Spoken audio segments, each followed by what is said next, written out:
Salam sejahtera Malaysia, denyut nadi suara rakyat bergema di channel ini. Terima kasih kerana terus bersama dalam channel ini untuk mendapatkan berita terbaru setiap hari. Sila tekan butang subscribe, like dan share. Malaysia kita punya, cintai Malaysiaku, kita jaga kita. Kita akan mulakan berita terbaru daripada channel ini. Tekan butang subscribe, like dan share. Salam sejahtera Malaysia.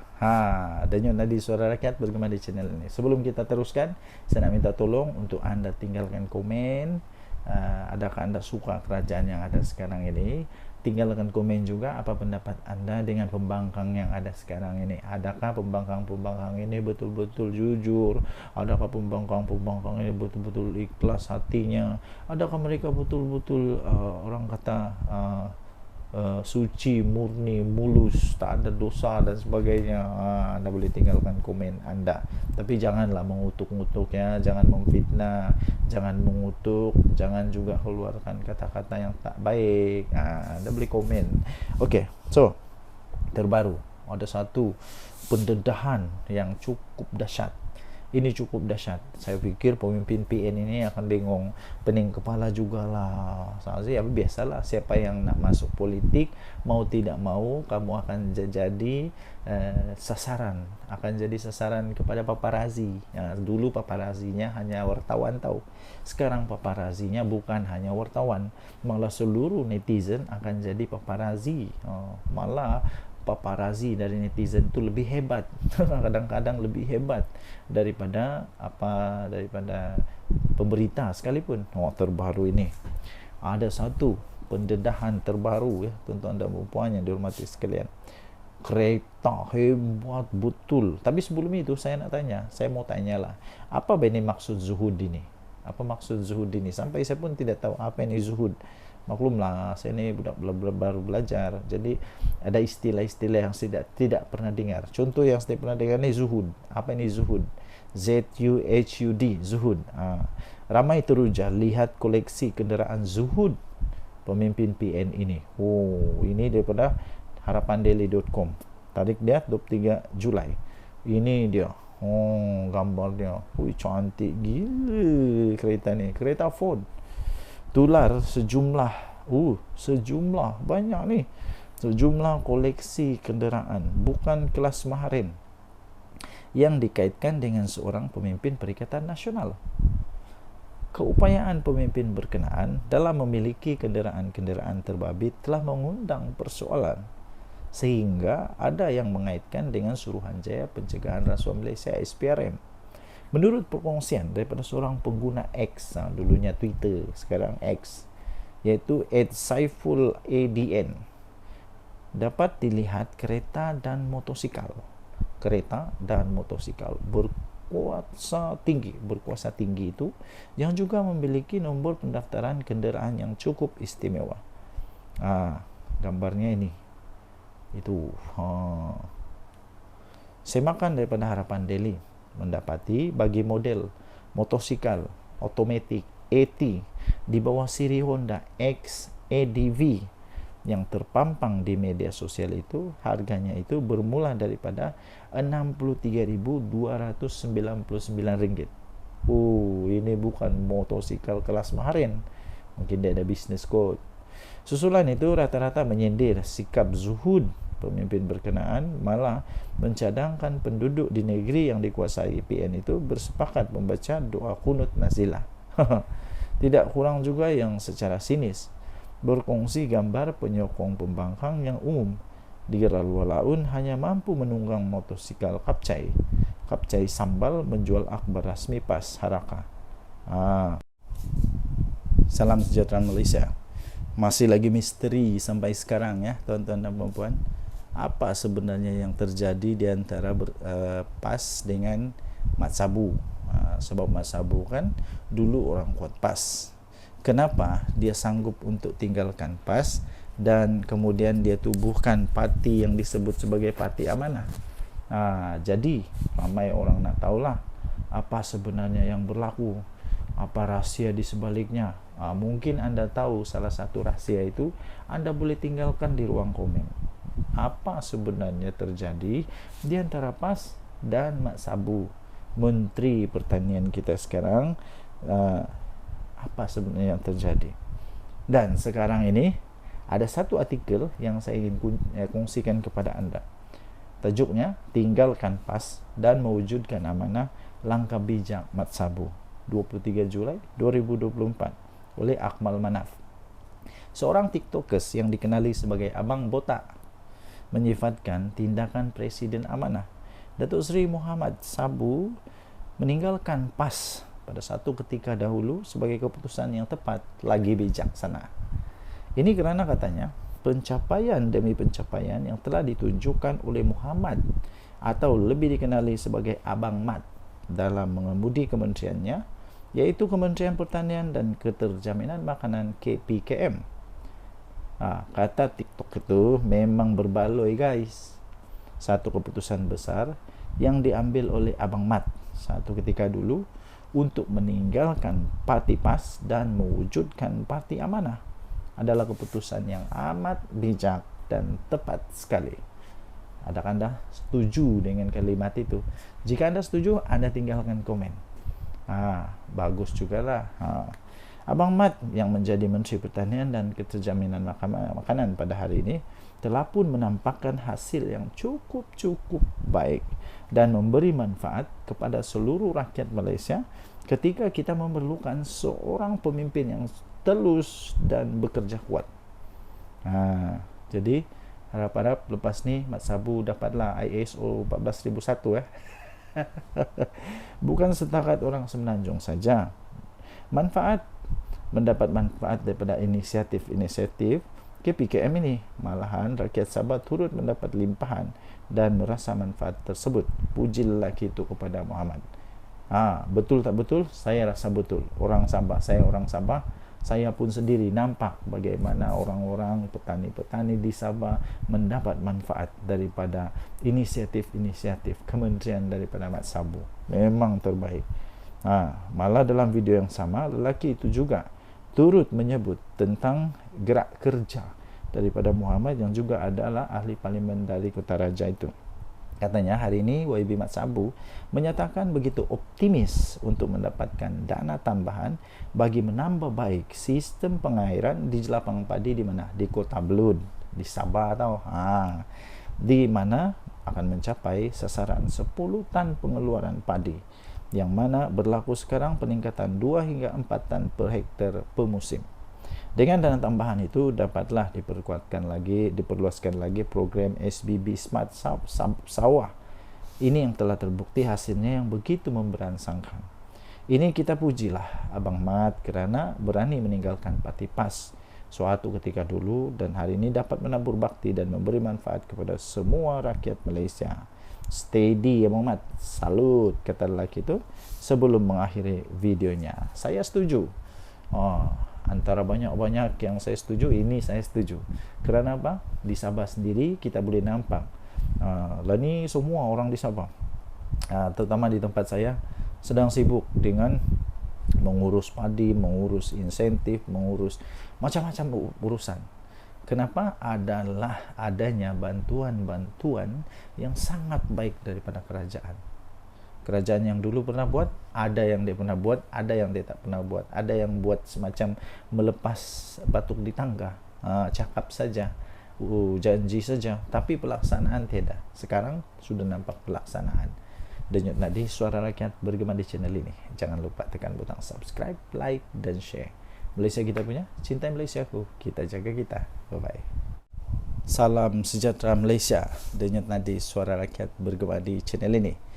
Tuan-tuan dan puan-puan yang dihormati sekalian, ada satu tajuk artikel berita yang cukup mengejutkan saya. Anda tinggalkan komen apa pendapat anda dengan tajuk berita ini, iaitu PAS sedang diperalatkan bersatu. Betulkah bersatu sedang memperalatkan PAS? Betulkah bersatu sedang tunggang PAS? Tapi kalau betul, takkanlah PAS tak sedar. Takkanlah PAS terus membiarkan dia diperalatkan oleh bersatu untuk kepentingan politik bersatu. tak akanlah orang-orang bijak macam Hadi Awang, macam Tuan Guru Tuan Ibrahim Tuan Man, ya kan, sampai bagi sijil ISO, mesti orang yang hebat, pandai, bijak. Takkanlah mereka tak sedar mereka sedang diperalatkan, kalau betul PAS sedang diperalatkan oleh Bersatu. Nah, ini daripada Harapan Daily. Walaupun Muhyiddin pernah berkata maksud PAS itu adalah parti ajaran sesat. Dulu Muhyiddin pernah cakap rupanya. Mahathir mengkritik PAS. Punca berlaku peristiwa Mamali. Wan Ahmad Faisal pula pernah berkata penyokong PAS bodoh. PAS tetap menerima mereka. Ini satu ketika dulu. Mungkin sudah dilupakan, tapi orang-orang di Malaysia tidak akan lupa itu. Sebab kenapa? Dirakam, ditulis di newspaper, di YouTube mungkin pun ada, ketika Muhyiddin Yassin kata apa? Ketika dia kata PAS itu parti ajaran sesat. Ketika waktu Mahathir mengkritik PAS, kononnya punca peristiwa Mamali. Kemudian Wan Ahmad Faisal pula pernah kata penyokong PAS ni bodoh. Jadi sekarang siapa yang bodoh? Ini lucu. Sedangkan walaupun Datuk Seri Anwar Ibrahim tidak pernah menyesatkan PAS, DAP pun tidak pernah memperbodohkan penyokong PAS atau membodohkan penyokong PAS. Amanah pun tidak pernah pun untuk membinatangkan PAS. Ketiga parti ini tetap dianggap musuh.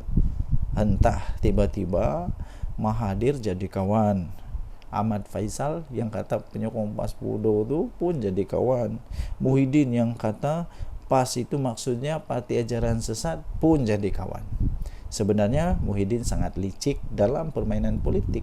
Muhyiddin menggunakan Tun Mahathir untuk menjatuhkan Tun Abdullah Badawi, sehingga Pak Lah menzahirkan duka cita sikap Muhyiddin itu di pentas terbuka. Kemudian Muhyiddin cuba menjatuhkan Najib, kononnya kes 1MDB. Sebelum dijatuhkan, Najib telah pun bertindak lebih awal menjatuhkan Muhyiddin daripada kerusi timbalan Perdana Menteri. Tidak berputus asa, Muhyiddin sanggup menyembah Anwar di penjara. Ihsan Anwar merestukan Bersatu untuk bersama dengan Pakatan Harapan. Selepas PH berjaya memenangi PRU14, Muhyiddin mengkhianati Mahathir dan Anwar. Akhirnya dia menjadi Perdana Menteri. Sebenarnya Bersatu tidak pun mampu untuk memenangi satu pun kerusi tanpa PAS. Jika tidak percaya, cubalah PAS ambil sikap lepas tangan untuk PRK Negeri. Bersatu akan kena TKO. Confirm plus guarantee. Ketika Muhyiddin menjadi Perdana Menteri, dia tidak lantik timbalan Perdana Menteri dari PAS. Malah Muhyiddin tidak pun mempercayai ulama PAS untuk memegang portfolio Menteri Agama. Mungkin Muhyiddin masih yakin kenyataannya bahawa PAS ini bermakna parti ajaran sesat. Tapi bila dah jadi kerajaan, Bersatu pula yang banyak bolot jawatan penting dalam kabinet. Manakala PAS hanya diberi jawatan berportfolio rendah dan jawatan pengerusi GLC saja. Bahkan semasa Muhyiddin Yassin jadi Perdana Menteri pun, dia lantik Ismail Sabri dari UMNO sebagai TPM.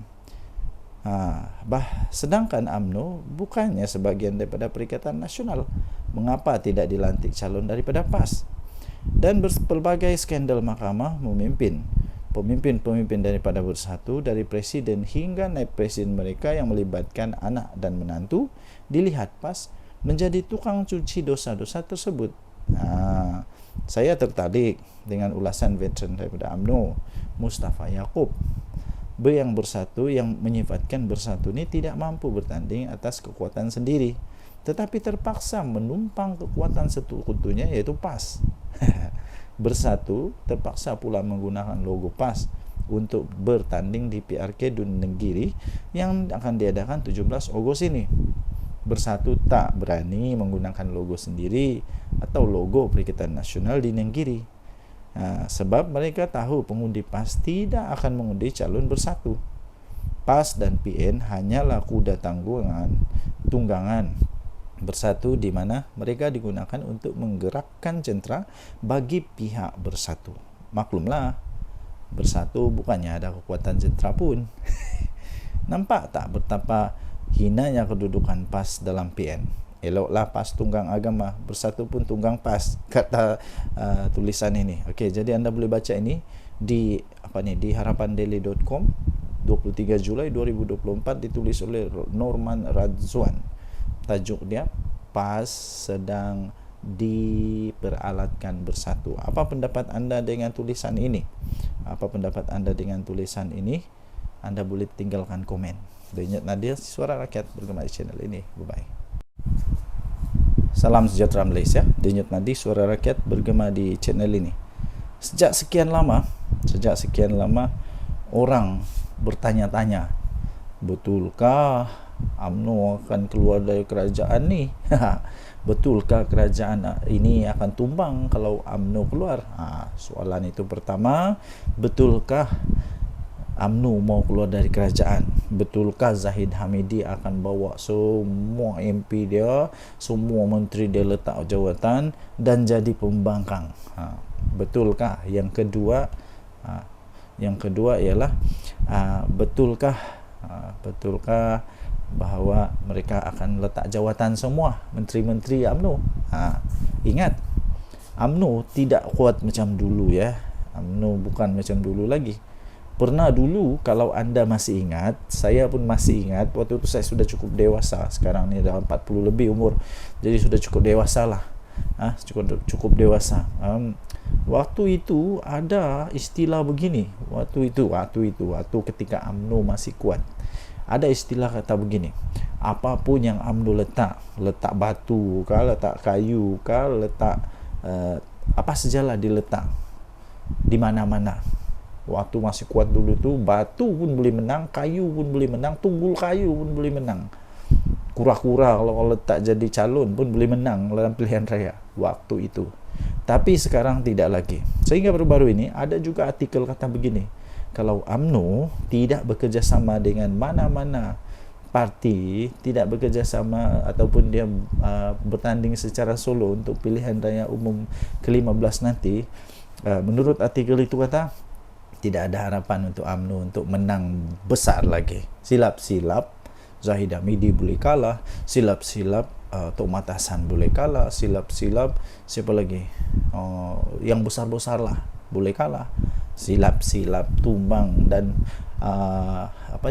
boleh pupus UMNO ni.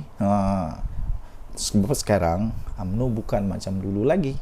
Ya, jadi kerana itu ya tuan-tuan dan puan-puan, kalaulah UMNO keluar daripada kerajaan ini, pada pendapat saya, pertama, kerajaan tak perlu risaulah. Tidak perlu risau pun. Kalau dia keluar pun, kerajaan tetap ada majoriti muda. Kerajaan Madani ini, Datuk Seri Anwar Ibrahim, tetap ada majoriti muda dan belum tumbang. Tapi ya, dapat disahkan tidak ada lagi majoriti 2/3. Risikonya kepada Datuk Seri Anwar Ibrahim hanya satu, iaitu ketika pembentangan rang undang-undang pembekalan. Kalau tidak ada sokongan, dia mungkin terpaksa letak jawatan. Tapi untuk kata otomatik kerajaan Madani tumbang, itu tidak mungkin berlaku. Ya, jadi menteri-menteri UMNO saya fikir tidak akan begitu mudah untuk meletak jawatan. Bukan mudah, lagipun ramai orang lagi berbaris menunggu. Kalau semua menteri UMNO keluar, bagus jugalah. Ada peluang untuk DAP, ada peluang untuk amanah, untuk isi tempat mereka. Ini pun sebenarnya boleh dikatakanlah, boleh dikatakan hasil daripada persefahaman yang baik dalam kerajaan perpaduan.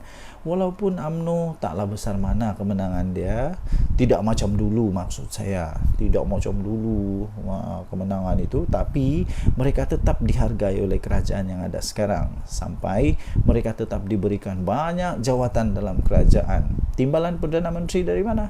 Timbalan Perdana Menteri daripada UMNO. Yang sepatutnya boleh saja daripada DAP, tetapi kerana strategi politik menunjukkan bahawa mereka ini sefahaman, ada perpaduan, maka okeylah, bagilah dekat Datuk Seri Zahid Hamidi. Jadi maksud kata begini, UMNO kena sentiasa ingat, bahawa mereka ada sekarang ini menjadi kuat semula, bolehlah dikatakan semakin mengurak langkah untuk menjadi kuat kerana mereka ada satu gabungan persefahaman politik dengan Pakatan Harapan, ya. Jadi hanya satu peluang untuk UMNO dapat menang, ialah dengan bekerjasama dengan Kerajaan Perpaduan, dengan Pakatan Harapan. Kalau tidak, UMNO tak akan boleh kalahkan PAS. Itu for sure lah. UMNO susah untuk kalahkan PAS. Nah, kalau 1 lawan 1, UMNO lawan PAS, memang belum tentu UMNO boleh menang. Okay. Walaupun di tempat DAP, walaupun di tempat yang di tempat yang bukan PAS yang menguasa. Apa pendapat anda? Sila tinggalkan komen. Denyut Nadi, Suara Rakyat, bergema di channel ini. Bye-bye. Salam sejahtera Malaysia, Denyut Nadi Suara Rakyat bergema di channel ini. Okey, tuan-tuan dan puan yang dihormati sekalian, sepanjang beberapa hari ini perkara yang amat hangat di seluruh berita ataupun semua penganalisis pengulas politik ialah tentang di mana adanya konon-konon lah, ura-ura lah, konon lah, cerita kabar angin lah yang mengatakan MCA dan MIC keluar daripada Barisan Nasional. Tuan-tuan dan puan-puan yang dihormati sekalian, itu hanya berita kabar angin. Walaupun begitu, malam ini, hari ini, pagi ini, hari ini, petang ini, apa-apa sajalah masa yang anda tonton video ini, saya ingin nyatakan bahawa tidak ada keuntungan pun kalaulah MCA dan MIC keluar daripada Barisan Nasional. Apa keuntungan bagi mereka? Mungkin anda boleh berikan komen. Apa pendapat anda? Sekiranya MCA keluar daripada Barisan Nasional, adakah yang sanggup untuk menerima mereka sebagai satu gabungan politik, rakan politik di dalam gabungan? Sanggupkah Perikatan Nasional ambil MCA? Sanggupkah Perikatan Nasional untuk ambil MIC? Dan apa kelebihan MCA dan MIC kalau keluar daripada kerajaan? Tidak ada sebenarnya. Jadi tidak ada apa-apa gunanya untuk Barisan Nasional, kerugiankah, keuntungankah kalau MCA dan MIC keluar daripada Barisan Nasional? Kerugian tidak pada UMNO, tidak juga kepada kerajaan ini, kerana MIC dan MCA mereka hanya ada berapa kerusi dalam parlimen. Tidak pun sampai 5 kerusi dalam parlimen.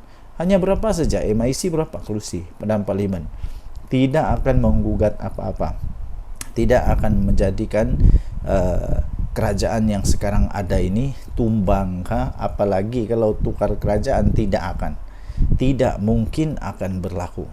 Walaupun sebenarnya secara faktanya pun, andai kata Barisan Nasional semua keluar daripada kerajaan pun, kerajaan Madani ini tidak akan tumbang pun, tetap akan kekal menjadi kerajaan sekurang-kurangnya sampai pada PRU 16 nanti.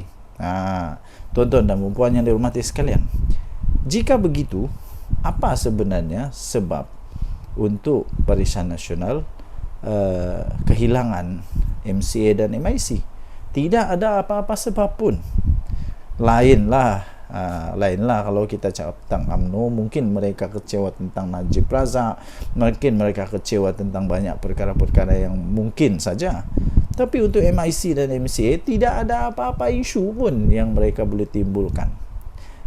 Mereka malah perlu bersyukur, berterima kasih kepada kerajaan ini, kerana walaupun jumlah mereka yang sedikit macam tu pun, tapi tetap dianggap amat penting oleh kerajaan Madani ini.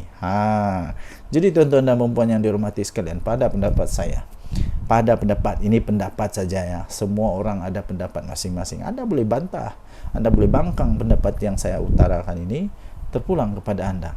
Sekiranya MIC dan MCA nak keluar, kalau pendapat saya, UMNO tak payah nak tergeh-geh pun, untuk pujuk MCA atau MIC ni. Biar pergi kat mereka lah. Mereka nak pergi bergabung dengan PAS kah, nak bergabung dengan bersatu kah, terpulanglah. Mau buat penggabungan baru. Kalau sekarang ini ada Perikatan Nasional, mungkin selepas ini ada Perikatan Paling Nasional. Tak kisahlah. Yang penting pada pendapat saya, kalau mereka nak keluar, biar pergi kat depa. Biar pergi kat depa. Mungkin mereka suka untuk jadi pembangkang, dipersilakan. Tapi setakat ini semua itu hanya kabar angin. Dan kalau mereka keluar pun tiada apa-apa pun kerosakan kepada kerajaan ini. Jadi apa pendapat anda? Sila tinggalkan komen anda. Sekiranya MCA dan MIC mau keluar, apa pendapat anda? Betulkah mereka mau keluar? Mungkin anda ada sumber yang lain yang mengatakan mereka mau keluar. Tapi pada pendapat saya, tidak akanlah mereka keluar untuk setakat ini, kerana tidak ada apa-apa keuntungan pun. Dan saya fikir UMNO tidak akan tergugat pun. UMNO tidak pun rasa kecil hati kalau mereka keluar. Tinggalkan komen, tekan butang subscribe, denyut nadi Suara Rakyat bergema di channel ini. Bye-bye. Salam sejahtera Malaysia, denyut nadi Suara Rakyat bergema di channel ini. Okey, tuan-tuan dan puan yang dihormati sekalian, sepanjang beberapa hari ini, perkara yang amat hangat di seluruh berita ataupun semua penganalisis pengulas politik ialah tentang di mana adanya konon-konon lah, ura-ura lah, konon-konon lah, cerita kabar angin lah yang mengatakan MCA dan MIC keluar daripada Barisan Nasional. Tuan-tuan dan puan yang dihormati sekalian, itu hanya berita kabar angin. Walaupun begitu, malam ini, hari ini, pagi ini, hari ini, petang ini, apa-apa sajalah masa yang anda tonton video ini, saya ingin nyatakan bahawa tidak ada keuntungan pun kalaulah MCA dan MIC keluar daripada Barisan Nasional. Apa keuntungan bagi mereka? Mungkin anda boleh berikan komen. Apa pendapat anda? Sekiranya MCA keluar daripada Barisan Nasional, adakah yang sanggup untuk menerima mereka sebagai satu gabungan politik, rakan politik di dalam gabungan? Sanggupkah Perikatan Nasional ambil MCA? Sanggupkah Perikatan Nasional untuk ambil MIC? Dan apa kelebihan MCA dan MIC kalau keluar daripada kerajaan? Tidak ada sebenarnya. Jadi tidak ada apa-apa gunanya untuk Barisan Nasional, kerugiankah, keuntungankah kalau MCA dan MIC keluar daripada Barisan Nasional? Kerugian tidak pada UMNO, tidak juga kepada kerajaan ini, kerana MIC dan MCA mereka hanya ada berapa kerusi dalam parlimen. Tidak pun sampai 5 kerusi dalam parlimen. Hanya berapa saja, MIC berapa kerusi dalam parlimen. Tidak akan menggugat apa-apa. Tidak akan menjadikan kerajaan yang sekarang ada ini tumbang. Apalagi kalau tukar kerajaan, tidak akan. Tidak mungkin akan berlaku. Walaupun sebenarnya secara faktanya pun, andai kata Barisan Nasional semua keluar daripada kerajaan pun, kerajaan Madani ini tidak akan tumbang pun, tetap akan kekal menjadi kerajaan sekurang-kurangnya sampai pada PRU 16 nanti. Tuan-tuan dan puan yang dihormati sekalian, jika begitu, apa sebenarnya sebab untuk Barisan Nasional kehilangan MCA dan MIC? Tidak ada apa-apa sebab pun. Lainlah kalau kita cakap tentang UMNO, mungkin mereka kecewa tentang Najib Razak, mungkin mereka kecewa tentang banyak perkara-perkara yang mungkin saja. Tapi untuk MIC dan MCA tidak ada apa-apa isu pun yang mereka boleh timbulkan. Mereka malah perlu bersyukur, berterima kasih kepada kerajaan ini, kerana walaupun jumlah mereka yang sedikit macam tu pun, tapi tetap dianggap amat penting oleh kerajaan Madani ini. Jadi tuan-tuan dan puan yang dihormati sekalian, pada pendapat saya, pada pendapat ini, pendapat saja ya, semua orang ada pendapat masing-masing. Anda boleh bantah, Anda boleh bangkang pendapat yang saya utarakan ini, terpulang kepada anda. Sekiranya MIC dan MCA nak keluar, kalau pendapat saya, UMNO tak payah nak terhege-hege pun, UMNO tak payah nak terhege-hege pun untuk pujuk MCA atau MIC ni. Biar pergi kat mereka lah. Mereka nak pergi bergabung dengan PAS kah, nak bergabung dengan Bersatu kah, terpulang lah. Mau buat pergabungan baru. Kalau sekarang ini ada Perikatan Nasional, mungkin selepas ini ada Perikatan Paling Nasional. Tak kisahlah. Yang penting pada pendapat saya, kalau mereka nak keluar, biar pergi kat mereka. Biar pergi kat mereka. Mungkin mereka suka untuk jadi pembangkang, dipersilakan. Tapi setakat ini semua itu hanya kabar angin. Dan kalau mereka keluar pun tiada apa-apa pun kerosakan kepada kerajaan ini. Jadi apa pendapat anda?